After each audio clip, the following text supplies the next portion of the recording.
Welcome back to my corner of the internet, guys. I am the Lucid Dream, and on this one, even though his voice is like a cheese grater on my soul, we are going to be taking a look at AFA and his video entitled Jim Nut Wants to Fight and Loses. Now, all that tells me is AFA is insanely jealous of anyone who is not shaped like a beach ball like he is, but also he has a tendency to lie and massively over-exaggerate in his titles and thumbnails. So we'll see. It's going to be fun. Not really, but we're going to do it anyway. First and foremost, thank you to all of my channel members and subscribers. Without you, I would not be here. So as always, thank you. Let's get into it. What's going on, everyone? We're at the Watertown Public Library in Watertown, Massachusetts.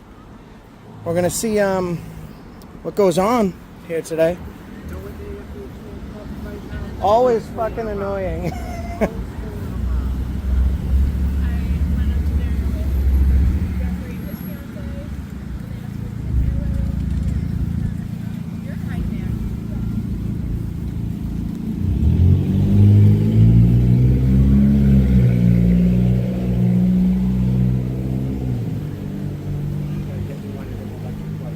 Yeah?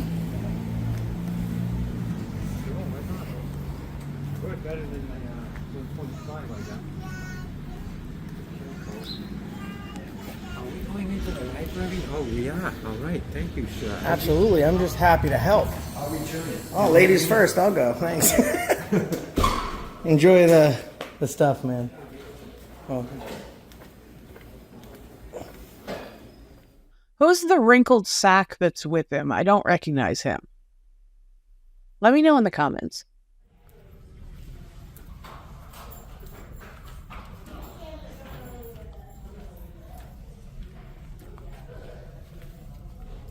I don't want you taking pictures of me. Sorry? If you're filming around or something, I don't want a picture of me on. I think I already got it. I'm actually running video right now. So I think you're already on there. I don't think I caught you. Huh? You need to get rid of it then. No, I'm not going to do that. Am I telling you to get rid of the work that you're doing? So don't tell me to get rid of the work that I'm doing. You need to have permission. Says who? I'll ask the librarians here. Okay, so once they tell you that I'm right and you're wrong, just come on back and apologize, okay? What? Once they tell you that you're wrong and I'm right, just come back. People get all tough. I'm not about it. Taking pictures of me over here. It is legal for him to film in a public building, but you cannot follow to the bathroom if you'd like to do that. Now I just told you it was going to happen. Now comes the apology part. You was trying to be all tough with me. I have no apology for you. Okay. It's me. Hey, Lawrence. Yeah, calm down, Lawrence. I'm not the one. Actually, we asked that patrons don't interact with each other. I wasn't. Yeah, he called me over to him. If I can help. Go ahead. The best I can offer you is to go into the restroom until they leave, or go outside. They're all.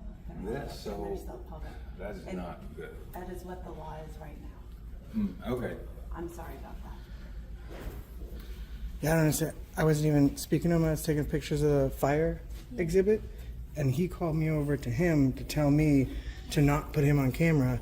And then I was like, Many people don't like to be filmed. and then I was like, but Without their consent. I wasn't even filming him. So my question is, if you don't want to be on camera, why are you calling the guy with the camera over to you? And then he wanted to get tough with me, and that failed also. No. He was trying to. We never know what people bring to an interaction. So you don't know his personal experience. He doesn't know yours. So you're welcome to film here in the public spaces, but just try your best to disengage with other patrons, especially if what you're doing is. Well, he followed my instruction. Well, this isn't traumatizing or triggering because no. So the First Amendment right, the same thing that gives him freedom of speech to air his grievances and say how he feels. I'm expressing my feelings through this lens. So this is never traumatizing. I think that was a poor choice of words. So a couple of things. First off, he's changed the name of the video since it was released. It's now called Tough Guy Shut Down in Seconds. I think he realized what a massive bitch the first one made him sound like. But I mean, not that he isn't anyway, but he really exacerbated it with that title. Secondly, this library does not have a policy against filming. I'm sure he knew that going into it. I am sure he scouted to make sure that this was the reaction he was going to get from the patrons. He knew he was going to be allowed to film here. He wanted reactions from the patrons. Now, him saying him filming is his expression and it can never be traumatizing, that is absolutely incorrect. Because whether he likes it or not, actions can be traumatizing to another person, whether or not they are legal or not. They can be traumatizing. Now, what the librarians are trying to explain to him that he cannot comprehend because he has the brain of a goldfish is you don't know what that gentleman has gone through in his life. You don't know why he doesn't want to be filmed, and having a little bit of human compassion isn't a bad thing. But Abrams is a fucking dick, and he always will be. Nothing is ever going to change that. They might as well be talking to a brick wall. But we're not here for other people. You notice we haven't spoken to one patron since we've been in here. Not a one. That's great. Except the tough guy that wanted to get tough with the wrong guy. He just felt uncomfortable. Listen, I would never ask someone I've never met for a favor by trying to pretend I'm something I'm not. Okay. Is there anything we can No, I appreciate it, Claudia. Yeah, thank you. It's, have a nice day? thank you. The way that what's your name? Liz. Liz. Sometimes, everyone has their own things that can be traumatizing to them, right? But his feelings don't trump mine. My thoughts don't trump his. And his spoken word is the same as my recorded documentation. I was just trying to give you another perspective, but I totally agree. I understand what you're saying, and normally I'm like that, right? I might give people the benefit of the doubt, but the moment that he wants to try and pull that card with me, I don't have any respect that I will give towards him. He lost respect, so now he would have to earn it back with me. No, you're phenomenal. We haven't been here before, and I wanted to check out the library because it's beautiful. It is one of the. I love it. One I of also the like most beautiful libraries I've been in. I've been in a few of them. to rival Greenfield. This falls within the top 5. Greenfield, Wellesley, yeah. But thank you very much. Appreciate it. All right, we're going to cut his video here just because he wanders around for another 25 minutes doing almost nothing. He talks to himself for a little bit. He does try and bait a couple of people into interacting with him, and it doesn't really work. So eventually he gets bored and leaves. I have a feeling this library was warned that he was coming. It just a feeling I get. No one really gives him the time of day. The interaction you saw is the only interaction, good or bad, in the entire video. Next up, I'm going to play a quick clip from Chile from the 18th. And the only reason I'm playing this is he kind of goes after the YouTube attorney, Patrick Darcy. I'm going to link his channel in the description box. If you are not subscribed, I highly recommend go over and check him out. He has got some great breakdowns on Chile's appellate brief and some really interesting stuff over there. But Chile kind of goes after him in this update. It's interesting. Let's go ahead and get into that. Hello world, today is May 18th, 2024. My name is Chile de Castro. I'm a journalist who's been wrongfully convicted and locked up in the Clark County Detention Dungeon in Nevada. I'm an innocent man who's been put in jail for filming a cop, and that is the extent of any so-called crime. It's absolutely preposterous that I'm in here, and while I'm in here, you're going to be led by people who are going to mislead you. People are going to try to scare you and say things that simply don't have any constitutional merit or value. They just don't. So I've asked the people to petition the court, and as you should, I have a hearing coming up for the appeal brief that's going to be on July 10th, 2024 in front of Michelle Levitt, Judge Michelle Levitt. The court should be petitioned to release me and to grant my petition to be released. It's called an appeal petition. So that's what it is. Everything filed in the court is a petition or a writ. And anybody who tells you you cannot petition the court is a charlatan, and they're misleading you. You know, I could sit here and tell you that the world is going to turn to mush tomorrow, and then I can sit and give you the validation as to the reasons why the world is going to turn to mush tomorrow. And it can make perfect sense to you. Just like Don LaPree, multi-million-dollar real estate deal. If you buy his videos, you're going to be a millionaire in the real estate market. You remember Don Lapre? And he sat up there, and how many millions of dollars did Don Lapre make, telling you, if you get my system, you're going to be a millionaire next year. Just follow my steps, and you're going to be a millionaire too. And so someone can sit up there and say, I'm credentialed, and I know. Well, let me give you just a little bit of a rundown on the history of petitioning in America. July 14th, 1798, President John Adams signs the Sedition Act that says that any sort of obstructing of federal law or for publishing malicious or false writing about the government or the military will get you locked in jail.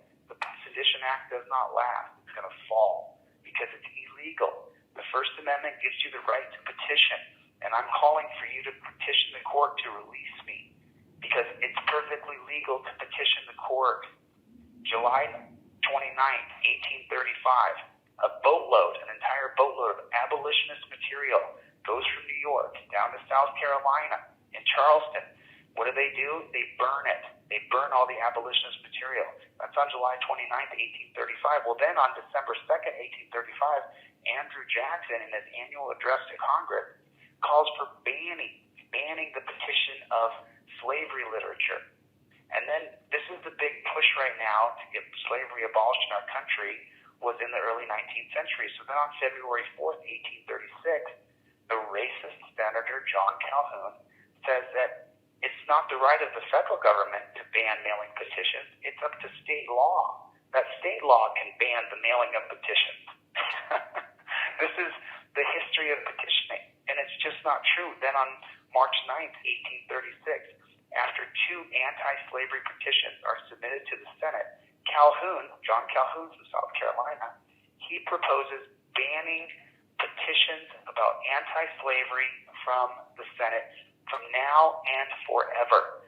Now, the Senate is going to strike that down, but the House has not heard the bill yet. And what are we talking about? We're talking about the House of Representatives in the United States government in 1836. Half of them are attorneys. May 18th, 1836, Henry Pinckney of South Carolina, he proposes the gag rule that you ban all petitions. All petitions, resolutions, memorials, propositions, or papers relating to the subject of slavery on the House floor. May 26th, 1836, the House passes the gag rule that says you can't put any petitions into the House that have anything to do with interfering with slavery. December 27th, 1836, John Calhoun from South Carolina argues that the states reserve the right to ban abolitionist petitions in order to prevent the federal government from becoming a vehicle of anti-slavery activity. Calhoun says that D.C. banning slavery is a direct assault on the institution of slaveholding states. Are you listening to what Calhoun is saying? That it's a direct assault on the institution of slaveholding states that you're going to petition and say that you can't have slavery. What about the slaves? Isn't it a direct assault on human freedom, on human dignity? Okay, that's enough of chili. That's too much chili already. So he is so overdramatic. He comparing slavery, and later on he talks about Japanese internment camps during World War II. He's making all these comparisons like they are related to his situation being in jail for 6 months when they aren't. Obviously, they aren't. And no matter what he does, if he asks his followers to petition or not, it's not going to grant him another appeal bond hearing. We are almost to June. It's not going to happen. And the judge is not just going to wake up one day and say, okay, well, I have gotten a petition letter from 2,000 people. Go ahead, call the jail and tell them to let Jackass out. It's not going to happen. He's grandstanding. Simply put, he is grandstanding. And he will serve out the rest of his sentence. I am not an expert in Nevada state law, but I would put money on the fact he is going to serve out the rest of his sentence. I do not believe that the appeal is going to go through. Thank you so much for listening, guys. Please like, comment, subscribe, do all that good stuff. Let me know what you would like to see. Go ahead and if you get a chance, go take a look at Patrick Darcy's channel. Highly recommend if you are interested in the legalities of like the Chile situation, etc. Very, very interesting. I will catch you guys on the next one.